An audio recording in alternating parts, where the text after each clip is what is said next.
co-anchor job at 22 was such a big deal. It felt like the biggest deal in the world at the time. And I was so proud because I was finally going to have my chance to be. Today, I just want to share a few lessons, meaning three. The three lessons that have had the greatest impact on my life have to do with feelings, with failure, and with finding happiness. A year after I left college, I was given the opportunity to co-anchor the 6 o'clock news in Baltimore, because the whole goal in the media at the time I was coming up was that you try to move to larger markets, and Baltimore was a much larger market than Nashville. So getting the 6 o'clock news co-anchor job at 22 was such a big deal. It felt like the biggest deal in the world at the time. And I was so proud because I was finally going to have my chance to be like Barbara Walters, which is who I've been trying to emulate since the start of my TV career. So I was 22 years old, making $22,000. And yet, it didn't feel right. It didn't feel right. The first sign was when they tried to change my name. The news director said to me at the time, "Nobody's going to remember Oprah, so we want to change your name. We've come up with a name we think that people will remember and people will like. It's a friendly name, Susie." But my name wasn't Susie. And you know, I'd grown up not really loving my name, because when you're looking for your little name on the lunch boxes and the license plate tags, you're never going to find Oprah. So I grew up not loving the name, but once I was asked to change it, I thought, well, it is my name. And do I look like a Susie to you? So I thought, no, it doesn't feel right. I'm not going to change my name, and if people remember it or not, that's okay. And then they said they didn't like the way I looked. This was in 1976, where your boss could call you in and say, "I don't like the way you look." So I was juggling these messages of expectation and obligation and feeling really miserable with myself. I'd go home at night and fill up my journals, because I've kept a journal since I was 15, so I now have volumes of journals. So I'd go home at night and fill up my journals about how miserable I was and frustrated, and then I'd eat my anxiety. That's where I learned that habit. And after 8 months, I lost that job. They said I was too emotional, I was too much. But since they didn't want to pay out the contract, they put me on a talk show in Baltimore. And the moment I sat down on that show, the moment I did, I felt like I'd come home. I realized that TV could be more than just a playground, but a platform for service, for helping other people live their lives. And the moment I sat down doing that talk show, it felt like breathing. It felt right. And that's where everything that followed for me began. And I got that lesson.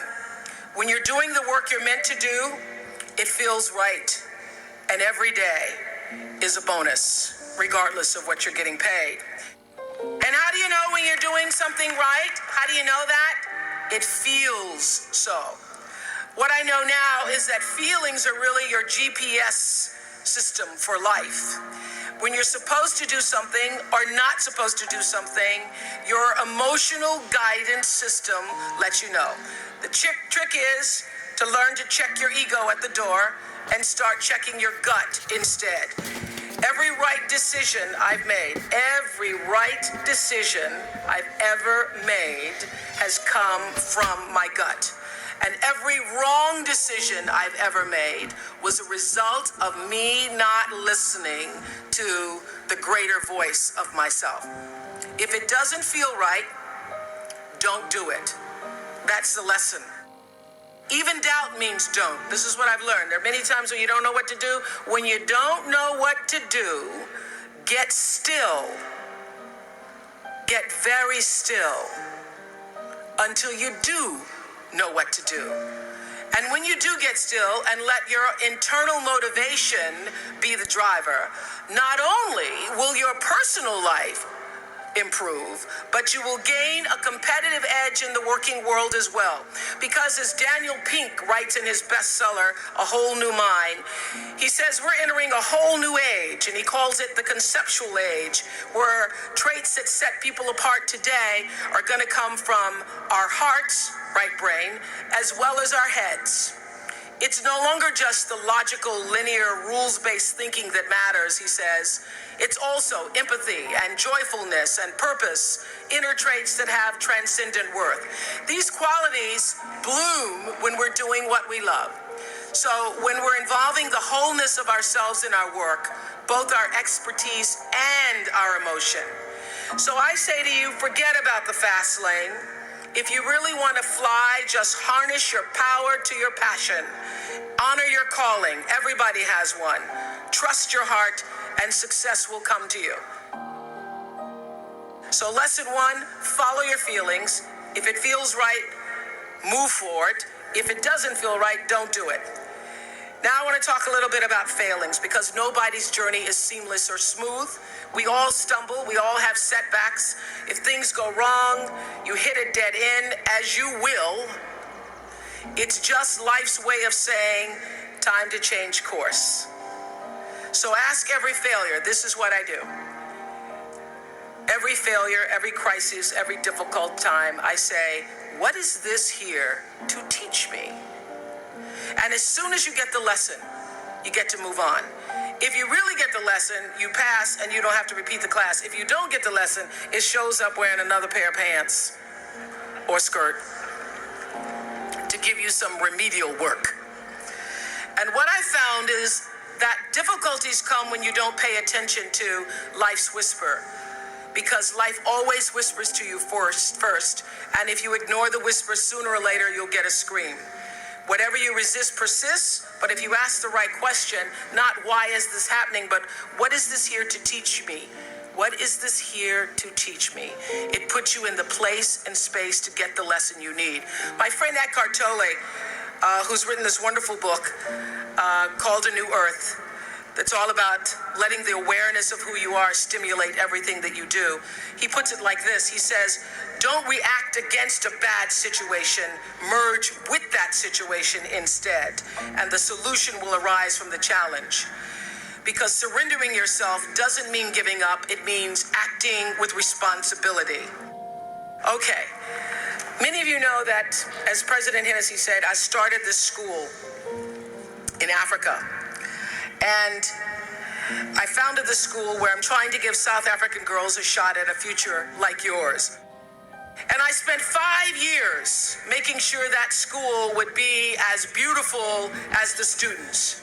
I wanted every girl to feel her worth reflected in her surroundings. So I checked every blueprint, I picked every pillow, I was looking at the grout in between the bricks, I knew every thread count of the sheets, I chose every girl from the villages, from 9 provinces, and yet, last fall, I was faced with a crisis I'd never anticipated. I was told that one of the dorm matrons was suspected of sexual abuse.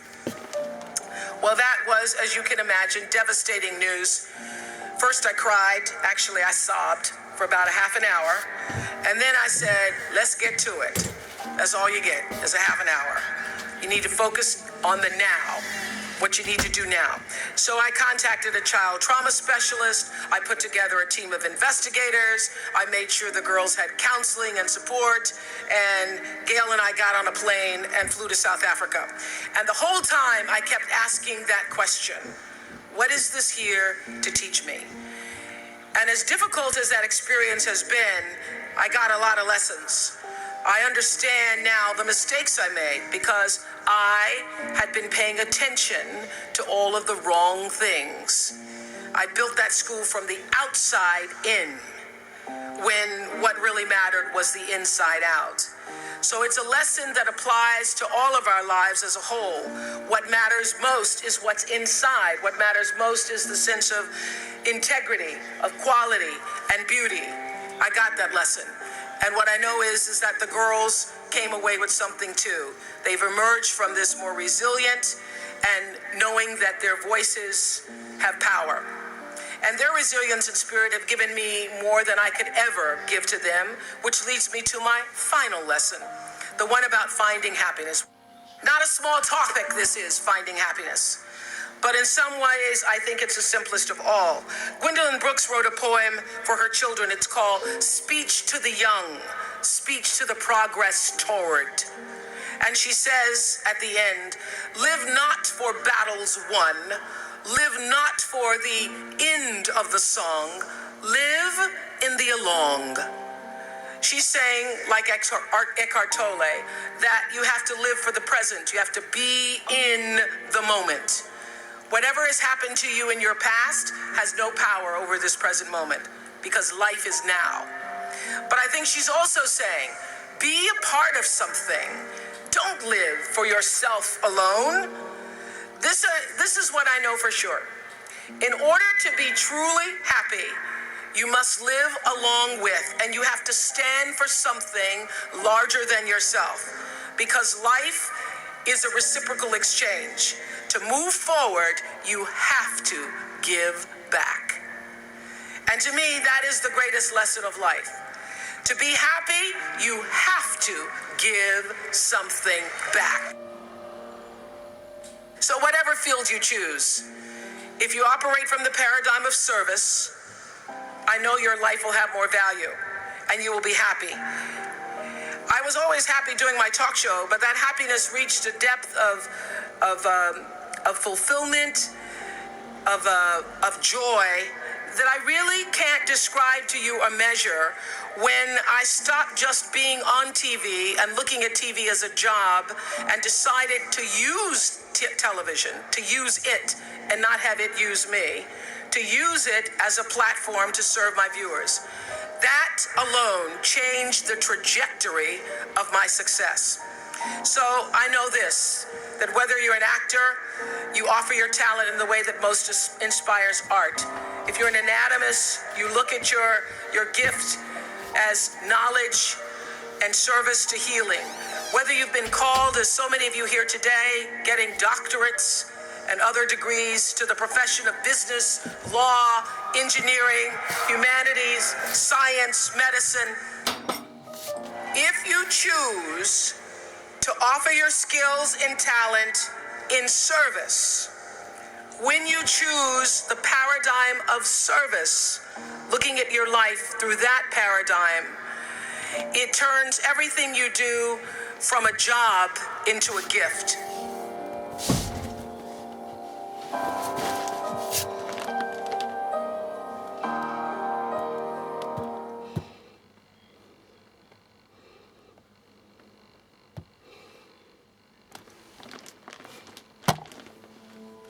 I always understood that there really was no difference between me and the audience. At times, I might have had better shoes, but at the core of what really matters. This is about Oprah Winfrey. We try to study Oprah Winfrey. We try to see how we can. You're here at this fabulous school. Because Oprah Winfrey is an ocean. We need to tap from his own gift. Based upon what you believe your talents This are. is Shining Light TV station, London, worldwide. Your gifts are. All these icons, they are an ocean. You need to tap from their own as well and build your own. Expression. They have put their legacy out there for you. As a human being. And it can empower you. The highest, truest expression of yourself as a human being. And because I understand that, I understand that if you're working in a bakery, and that's where you want to be, and that may be what you've always wanted to do, is to bake pies for people or bake cakes for people or to offer your gift, then that's for you. And there's no difference between you and me, except that's your platform. That's your show every day. So my understanding of that has allowed me to to reach everyone. And there's no way that you wouldn't, because that's what I truly feel. The way through the challenge is to get still and ask yourself, what is the next right move? Not think about, I got all of this stuff. What is the next right move? And then from that space, make the next right move and the next right move. And not to be overwhelmed by it, because you know your life is bigger than that one moment. You know you're not defined by what somebody says is a failure for you, because failure is just there to point you in a different direction. If I leave you with nothing else, just know this for sure. There is not one thing that has ever happened to you, not one experience, not one encounter, not one crisis, not one joyful thing that hasn't happened just to make you better and help you rise. Every single thing you're calling in, whether you know it or not, when you figure out that you are calling it in, when you actually start meditating or praying or doing or having a spiritual practice, which is the number one thing you need if you want to be successful in the world. You need something that gives back and nourishes you. Regardless of what you call that, you need to fill your cup so that you can be so full your cup runneth over and you have enough to give to other people. If you don't fill your cup, you end up dried up. You end up tired, exhausted, and don't have enough to give to other people. You end up resentful every time somebody asks you because your cup is empty and now they want some of yours. So your number one job is to fill your cup and make yourself whole. So for me, the foundational base of empowerment, of entrepreneurship, of any kind of engagement, the foundational base of my success, of my well-being, my wholeness, my everything is knowing who I am and where I come from. In my living room right now is a painting that I've owned now for 30 years. You can Google it. It's called To the Highest Bidder. And it's at the center of my house. And it's at the center of my house because it actually is symbolic of the foundation of not the house, but the foundation for my life. The painting is by Harry Rosalind, who was a genre painter in the early 20th, late 19th century. And the painting's over 6 feet tall, and it shows a slave woman on the auction block holding her daughter's hand. And I cannot come in the door, my front door, or I cannot leave without passing that painting. I am reminded of where I come from every day of my life, and I am reminded because I never want to forget it. And in my library, I have a framed list of enslaved African-American people, remember I showed you, who were held in bondage on various plantations, listed in the ledgers alongside the cows and the horses and the buggies and the other property. And I pass this list every day. And often I stop in front of it and just speak their names out loud and their ages. Jonas, 11 years old, $500. Sarah, 41 years old, $900. Elizabeth, 57, $800. And I force myself to consider the absurdity and the obscenity of prices being affixed to each one should they be placed up for sale. And I sometimes just pause before them with a prayer, particularly before I have to make a big decision about one of my companies or whether I move forward or whether I stay still. It reminds me, speaking those names out loud, not only of where I've come from, but how far I have to go because of them. And it reminds me that I am never alone. It reminds me of what I've come through to get through. Yes. Everybody is feeding yourself on the hysteria and the negativity. You gotta stay in the light. But one of the reasons why I was so excited is about A Wrinkle in Time, because the message is that the darkness is spreading so fast these days. You must become a warrior of the light. And the reason that's so meaningful to me is because that's how I've led my whole life. And every moment in that film, I just felt like, I'm just saying what I normally say. It's true. and for these times, the darkness is there to show you your light. Look at what has happened. So if you put the focus on, look at what happened with the darkness that showed up in Parkland and the darkness that showed up on the streets of Ferguson and the darkness that showed up in many homes in Chicago with shootings and senseless murders. It brings out the best in people. It brings out the best. And so that's what it's there. We live on a planet where there is darkness and light. I deeply believe is not that do unto others as you would have them do unto you. What you do is already done. That moment in The Color Purple where she says, everything you ever tried to do to me, where Whoopi says that, Celie, everything you even tried to do to me, already done to you.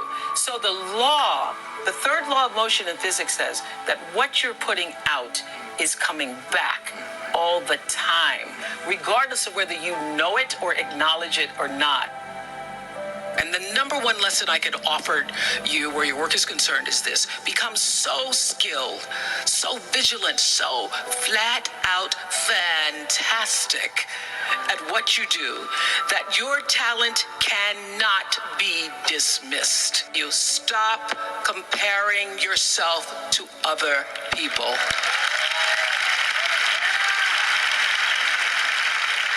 You're only on this planet to be you, not someone else's imitation of you. I had to learn that the hard way on the air live, anchoring the news. One night in my 20s, when I first started broadcasting, I was 19, moved to an anchor by the time I was 20, and I was just pretending to be Barbara Walters. I was just trying to talk like Barbara, act like Barbara, hold my legs like Barbara. And I was on the air and I hadn't read the copy fully, and I called Canada. And I did that on the air. I cracked myself up because I thought Barbara would never call Canada. And that little breakthrough, that little crack, that little moment that I stopped pretending allowed the real me to come through. Your life journey is about learning to become more of who you are and fulfilling the highest, truest expression of yourself as a human being. Actually, I did this at the end of my show. I did my favorite guest of all time. So that's hard to do out of literally thousands and thousands. They supposedly estimated that there's like 35,000 people I interviewed over the years. But there was one woman out of all the celebrities, out of all of the famous, non-famous, infamous people. One woman from who was she? Her name is Tererai Trent. Listen to the story. I'm going to try to shorten it for you, Godfrey. Okay. Tererai Trent, born and raised in a village in Zimbabwe. 11 years old, she's doing her brother's homework. She wants to go to school. Her father says, no, you're a girl. You have to educate the boy. Yep, that's right. That was the tradition. That's right. The boy has to go to school. You can't go to school. So she starts doing her brother's homework. She does her brother's homework. He goes to school. He gets all A's on his homework, yet he doesn't know the answers to the question. The teacher comes to the village to say, what is going on here? This boy doesn't know the answers, but his homework's perfect. She finds out that Tererai, his younger sister, is doing his homework. She begs the father to let Tererai go to school. The father says no, she can't go to school. Finally, he marries her off. She marries at 11 and a half years old. She gets married. She has 3 children by the time she's 18 years old. A woman comes to the village from an NGO, Heifer International, and asks, what are your dreams? This is gonna make me cry. Finally, you're gonna make me cry. Asks her, what are your dreams? This child has never thought about what her dreams were. She says, write down your dreams. She writes down her dreams on a piece of paper and she folds them in a tin can and she buries them under a rock. The first dream was to be able to go to a school in the United States of America and get a college degree. She ends up, through some miracle of the NGO, going to the United States. She gets a college degree. Wow. Yes, she gets a 4-year degree in 3 years. Tererai Trent. She goes back to the rock in Zimbabwe. She writes her next goal on the piece of paper. She buries it under the rock. She writes, I want to get a master's degree. She goes back to the United States. She gets a master's degree. By this time, she now has 5 children. She's married to a man who still beats her. Incredible. She goes back to the United States. She gets her master's degree. After the master's degree, she goes back to the rock in Zimbabwe. She writes down her final goal is to get a doctorate degree. And last year, she became Dr. Tererai Trent. Where did you find it? Where did I find it? I found her in the Nicholas Kristof's book called something the sky, underneath the sky or the sky. I found her in Nicholas Kristof's book. And I was reading the story. I had Nicholas Kristof on the show. Nicholas Kristof, the famous New York Times writer.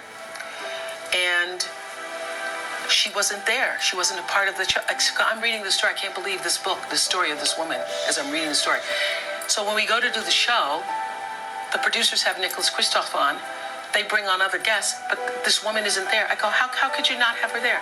So we tape another show with Nicholas Kristof. We go back, I go, fine, we're gonna find that woman, Tara Wright Trent. By this time, she's living in the United States.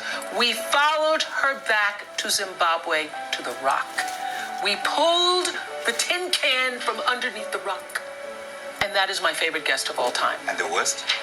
I don't have a worst. But the reason why she, and as I said this on my show, the reason why Tara Wright Trent is my favorite guest of all time is because she represents in that one story of the little girl in a village in Zimbabwe who had a dream and the heart and depth and discipline to pursue it.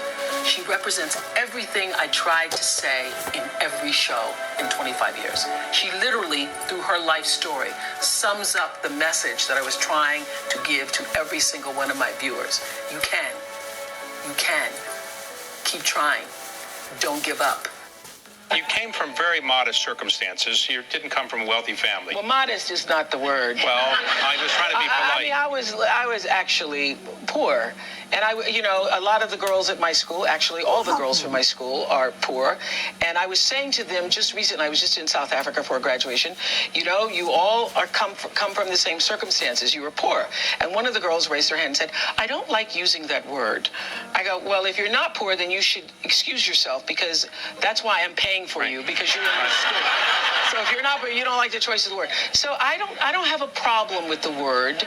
I don't have any shame about it. I think, probably earlier in my life or career, the word would have bothered me. But it was, I was poor. No running water, David, or electricity, living with an outhouse. My biggest frustration is not just with young women. My biggest frustration is also with young men, young people who think that, and I have a lot of this with my girls in college, they think that success is supposed to happen like that. Yeah. They think that there isn't a process to it. They think that they're supposed to come out of college and have their brand. And I recognize now that I am a brand, but I was resistant to being called a brand for many years because I was like, I'm a brand. I'm not a brand. I'm a person. But how I got to be a brand was not trying to be a brand. How I got to be a brand was every day making choices that felt like this is the right move, now that's the right move, and now that's the next right move, the next right move. And so my frustration with young women and young men is that they think it's supposed to happen like this, and they don't understand that there's a process to it. Social media. Yes, social media. You did not get to be editor of Vogue magazine by not working and working and working and working and working to get here. I love the theory of that there's 10,000 hours behind anybody who ever gets to be successful. Who are your dream dinner companions, dead or alive? Oh my gosh. I would like Jesus to come to dinner and explain. Is this what you wanted? Is this really what you wanted? Did you want the churches and the people and the... Did you want all that? Or were you looking for people to have a different level of consciousness? Did you want the Christ consciousness? Because I think a lot of people got it wrong, Jesus. If you went opera, what would you be doing with your life? I would definitely be teaching in a classroom. Because it's the thing that still brings me the greatest joy. I now teach by satellite to my girls in school in South Africa. And it is my favorite moment in the world when you can see someone get it. Okay, I know this is a short thing, but the other day I was teaching an 8th grade class. And I was using my favorite quote from Maya Angelou, where she says, I come as one, but I stand as 10,000. Wow, that's a great one. Isn't it a great one? It's great. And I was saying to the girls, Because sometimes they say, sometimes, I feel so alone. I miss my parents. Because it's a boarding school. I say, every time I walk into a room, girls, I feel like Maya Angelou said when she said, I come as one, I stand as 10,000. What does that mean? Close your eyes and think of your parents. Think of your mother and your father. Now think of their mother and their father. Now think of their mother and their father. And I did that for like a minute till the girl started giggling. I go, that's your 10,000. So when you walk into a room, you never walk alone. You walk with the 10,000 who've come before you and are with you and are constantly surrounding you. And I could see them get it. Yeah. Which is just fantastic when the light goes on and you realize, oh, they got it. Life has dreamed a dream for you. And your goal, your number one job is to figure out what that dream is. And align yourself with the dream. Because the dream cannot come to you unless you're willing to meet it energetically in the same place. So if your energy is off, which I say to my girls all the time, they could teach this class right now, on being in flow. If you are not in flow with God's dream for you, with life's dream for you, if you are out of order, if you are out of sync, it cannot come to you. It will not come. Because the whole purpose of your life is to line yourself up with the purpose. And so if you are operating in fear, if you are operating in jealousy, jealousy will kill you. When you are synced it's up true, with Oprah. life, Jealousy life is just the gives to enemy you. of progress. It opens doors, it creates experiences, it allows you to meet people, things show up you never thought were going to show up, and you are doing what is the purpose of your soul being. I started the magazine. They said, you will not see a profit for at least the next 5 years, and we were profitable the first month, the second month, and have been since. And so I thought, oh, okay, those predictions, that's not really true. I had no idea how difficult it would be. However, I am really, there's an old spiritual that says, wouldn't take nothing from a journey. Now, I really was speaking to Stephen this morning. He was saying, it's a good thing that you went through that because you were living on the mountaintop for the past 25 years. You created this machine of the Oprah show that it just felt like walking into, okay, here we go. So no struggle, it had become easy for me to do. So to be in a position to build from scratch this network and to go through everybody thinking it was going to fail, and there were days when I had doubts myself, like I had to force myself to actually practice what I have preached for years about going inside, staying with the vision, having every step move you in the direction of the vision and trusting that, building the right team. It was difficult for some days. One of the things I started to get around mid to late 90s is that everybody that I had on the show, at the end of the show, would say something to me like, was that okay? Was that okay? How was that? Was that okay? Right. At the end of the interview. And I started to then track it. It didn't matter if it was, I had gone and done a show where I was in a prison and I was interviewing a father who was in jail for life for murdering his twin daughters. And at the end of the interview, even behind bars, he said to me, is that okay? How'd I do? And Barack Obama said it when he sat in the chair the first time. And George Bush said it. Beyonce said it at the end of she taught me how to twerk and then said, is that okay? So that's an acquired skill, didn't I? Right? Yes, the working thing. But this is what I learned sitting in that chair for 25 years. That at the end of the day, whether you are interviewing me or I get to interview you, whatever your profession is, wherever you are in your life, in your relationships, every person that you encounter, every experience, the person wants to know, was that okay? Was that okay? And what I started to hear was that what people are really saying is, did you hear me? Did you hear me? And did what I say mean anything to you? And so I started to listen with that in mind, with that intention of validating that you're being here, you're speaking to me, you're taking the time to do this with me is important because you matter. And that's true for everybody who's watching or listening, that every argument that you ever have, every encounter, the person just wants to know, did you hear me? Did you see me? And did I say anything that mattered? Everybody has a different talent. And the reason we're all so messed up is because you're looking at everybody else's talent and wishing you had some of their talent. All the energy that you spend thinking about, wishing about, being jealous of, envious of anybody else is energy that you're not only putting out, it's going to come back to you negatively, but you're taking that away from you. All your energy should be forced on, what do I have to offer? What do I have to give? How can I be used in service? Because Dr. King's message of not everybody can be famous, but everybody can be great, because greatness is determined by service. And there is not a job in here that you can do that you don't switch the paradigm to service and not make that job more fulfilling. I don't care what the job is. If you say, I'm a singer, I'm a dancer, I'm an artist, I'm a teacher, I'm a nurse, I'm a doctor, I'm a janitor, I'm a clerk, if you say, if I look at this from, how do I use this in service to something bigger than myself? It no longer becomes a job. It becomes an offering to the world. Reading is the strongest signal for success in the future that I've ever seen. It is the strongest. I got my first job in radio when I was 16 years old, because I've been broadcasting since I was 16 years old. But my first job I got because I was a great reader. When you are a great reader, you can articulate and speak and command the English language in ways that other people cannot.